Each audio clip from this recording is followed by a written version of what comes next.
Thank you po sa nagpadala, sa nag-sponsor. Thank you so much po. Ay, grabe. Grabe, saktong-sakto may paglalagyan ka ng puto. Ito, pwede mo nang ilipat niya. Oo. Kumusta naman po kayong lahat? Kami ba or ako lang? Ikaw lang tayo nga. Tayo. Lahat. Tayo pala. Kumusta naman po kayong lahat? Sorry, mali lang yung pakarinig ko.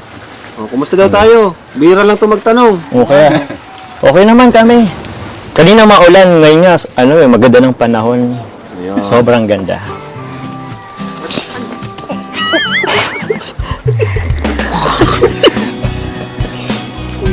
Jomar. Bakit? Ikaw, Carla, kamusta kayo dito? Okay lang po. Okay naman? Parang okay? Gano'n ka okay? Okay naman po kahit papaano. Ano po? Duman mo na kaya. Nahiya yata si Carla dahil ang daming dito. Tayo lang muna. Huwag kang mahiya this time, ha? Tayo lang tayo. Ano po, dati lang. Kasi thank you po kasi dahil po sa inyo napapaayos na din po yung bahay namin. Kahit po paunti-unti. Tsaka po, minsan hindi na po ako nagtitinda ng puto kasi may pang-allowance naman na po kami. Carla, matanong ko lang, ha? Magkano ba ang allowance mo per day? 20 pesos lang po. Yung 10 po, pamasahe. 20? Opo. Yung 10 po, pamasahe. Tapos, may baon na po kami minsan ng puto kapag nagtitinda po, nakagawa po kami ng maaga. Puto na rin yung baon mo? Opo. Hindi ka ba nasasawa sa puto? Oo. Hindi naman po. Di naman. Kasi yan naman po yung bumuhay sa amin na laking tulong po yung pagtitinda lalo na po sa puto. Dahil po dyan sa puto na yan, nabibigyan ko po ng baon yung mga kapatid ko.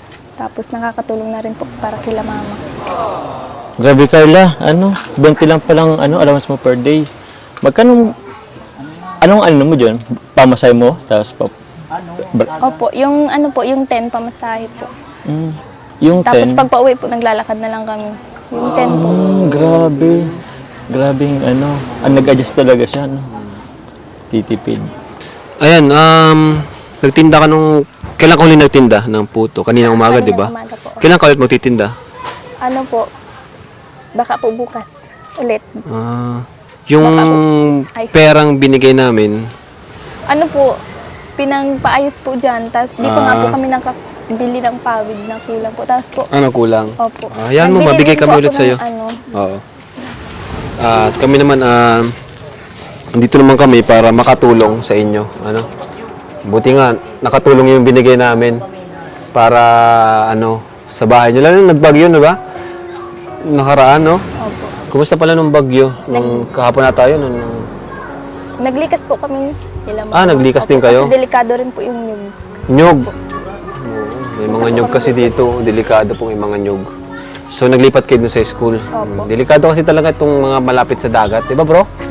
So, naglikas sila. So, ayaw mo, mabigay ako sa inyo ng karagdagan na tulong, Carla, para naman kung ano yung pwede nyong, baka may kulang. Anong kulang pa dito?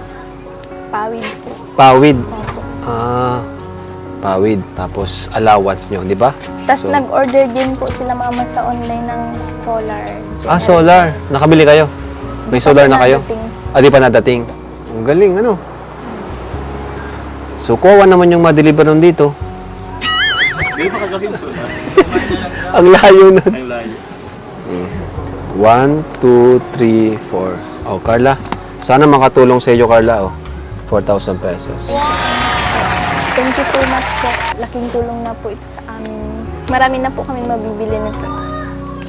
Magandang araw mga kalingap. So ito, napanood po natin sa video na si Carla po ay nagpapasalamat po sa lahat po ng tumulong at nagpabot ng tulong sa kanya. Sa mga sponsor po niya, nagpasalamat siya. And siyempre, hindi mawawala yung nagpapakilig sa kanila. Ayan. Si Jomar, kinakausap nga niya si Carla. Ayan, inaanohan niya. Kumbaga, may mga pasimpleng banat siya. And napansin ko nga din talaga kay Carla na kumbaga tikid na tikid siya magsalita. Ayun, hindi rin siya basta nagtatanong kila Kalinga Prab kung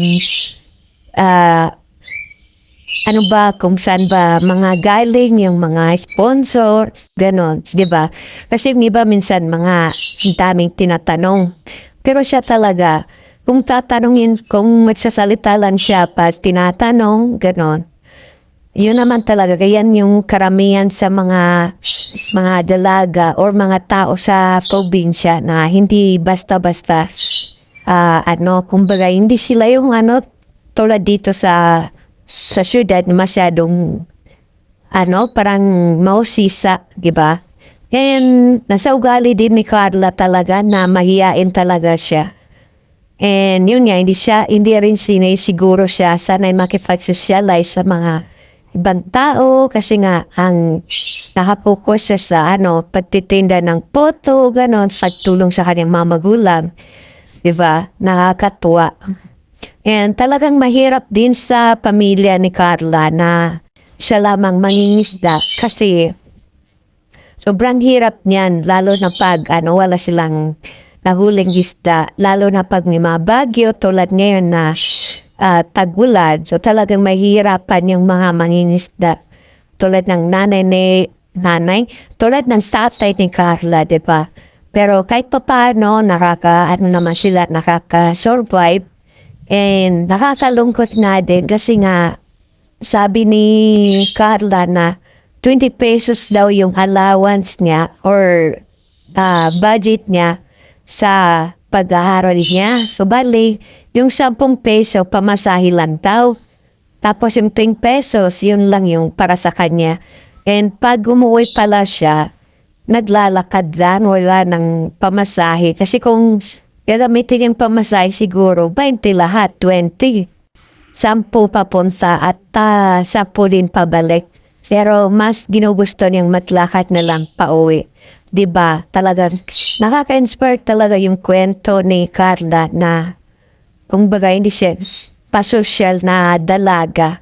Kasi minsan may mga anak din na kahit na mahirap sila, pero nagpi-feeling sila, kumbaga gusto nilang sumasabay sa mga may kaya, which is mahirap yun kasi yung mga magulang mo naman talaga ang malalagay sa hirap, diba? Para lang masunod yung mga gusto mo sa buhay. Pero si Carla talaga napaka-responsableng anak kasi mas piniling tumulong na lang sa mga magulang at makapag-aral. E nakakatuwa kasi lahat ng tinutulong sa kanila ni Kalinga Prab ay kumbaga ipinapaayos niya sa kanilang bahay. Nakita nyo naman na bumili pa daw sila ng solar para may panilaw din sila. And yung iba ay binili ng semento at saka plywood para idagdag dyan sa bahay nila. Medyo delikado rin yung bahay nila kasi lang din yan, nepa din yan. Pag umuulan ay talagang baka mahulugan niya ng niyog ay mabutas pa, diba? So yun lang po ang natin ngayong araw, video po natin. Maraming salamat po. Huwag po natin kalimutan, suportahan ang Kalingap at saka ang mga kasamaan po ni Kalingap Rap. Maraming salamat po. God bless.